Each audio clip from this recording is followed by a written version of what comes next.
Hey guys, Jonathan here, and today I want to show you this really cool modified Avengers Quinjet set, which allows for the cockpit to actually drop down, which you can't do in the actual set. This also has wings on the ends that can pivot. You can now fit two minifigures side by side in the cockpit, and when you open up the top, there's a more detailed interior that fits all 6 Avengers, or has seats for all 6 Avengers, and overall, there's just lots of cool upgrades that are made to this, and I want to tell you the full story of how these mods were made. So, if you guys watch my channel, you guys know that I go to Brick Fair, Virginia just about every year, and this past year, in 2024, I actually saw a mock of exactly what you see here on display.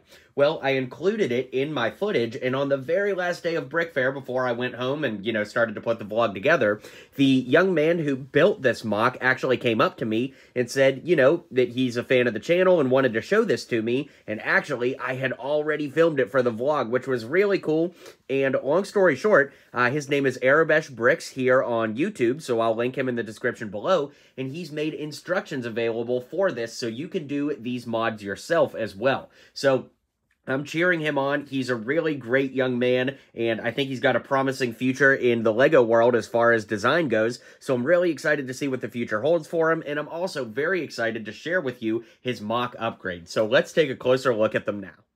Okay, so the main feature of this mock, of course, is that you could actually drop down the front, just like the Concorde, but we also see the front cockpit drop like this in the movie, sometimes when it's about to land, or in attack mode, or things like that. So you could move it to the full front position and lock it into place with the upper windscreen here, or you can lift that up, and now we have full mobility to move this. As you can see, we do add some extra parts, and if you buy the instructions for this, it actually comes with a parts list, so you can order them on Bricklink or source them from your own collection, but you can see that there are those joint pieces there that allow for the front cockpit to move. Now, the design of the wings and many of the things in this set are identical to the actual Avengers Quinjet, which of course you'll need to make this modification mock in the first place, but something really cool is with those spare pieces, the designer here, the mock designer that is, has made a way to put two minifigures side by side in the cockpit, which is much more movie accurate and in my opinion looks so great. It's crazy to me that without modifying too terribly much,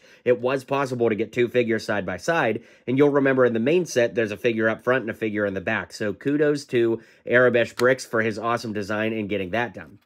Over on the wings here, on the original model, they're on kind of like gripper hinges, but here it's on a ball joint, so you're actually able to move the wings all around, just like we see in the movie, for different positions. Then, if we lift up the top, you can see that he's used some tiles on the inside, just to make it a little bit nicer, to see that we don't have all those studs exposed and things like that. So that's really cool. Of course, we reattach the windscreen here. I will say that's one thing. The windscreen doesn't attach super tightly like it does in the official set, but honestly, it still works pretty well, all things considered, to add those play features. Of course, the back door still opens just like the original set to allow your figures to come in and out. And we also have the landing gears that are hidden up on the sides here, which of course still fold back into the set just like the original. And up front underneath the new cockpit, you could move this down and have that landing gear come down as well. So I love that this mock retains a lot of the play features from the original one while adding more play features that are movie accurate and even details like those figures on the inside. So I really think this one knocked it out of the park, and I love it. So let's go ahead and wrap up this video and call it a day. All right, guys, let me know what you think of these mock upgrades. I'm really, really happy with what we see here. And once again, you can check out Auerbesh Bricks in the description down below, both his YouTube channel and where you can get the instructions to make this awesome mock yourself. Be sure to hit like and subscribe here for more LEGO Superheroes videos, and I'll see you guys on the next video.